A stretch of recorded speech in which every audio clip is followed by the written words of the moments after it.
বেকারত্বের যন্ত্রণা বুঝো, ভাতের থালা হাতে নিয়ে কোন সময় কাঁদছ, যারা কাঁদছে অগজায় দিকে এই মুহূর্তটা কিরকম।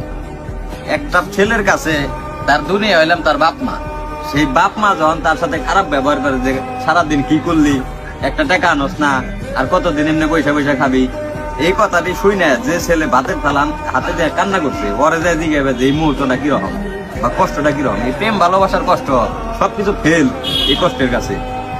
কারণ হলে যখন তোমার মা 10 মাস 10 দিন তোমার যখন পেটে ধরছে, এই মা তোমার পাইলা পয়সা বড় করছে, এই মা যখন তোমার কইবো যে কি কামাই করলি বা মা বলে কি করা পারছস, কি দিয়া পারলি, তখন তুমি বুঝছো যে ভিতরে কিরকম লাগে।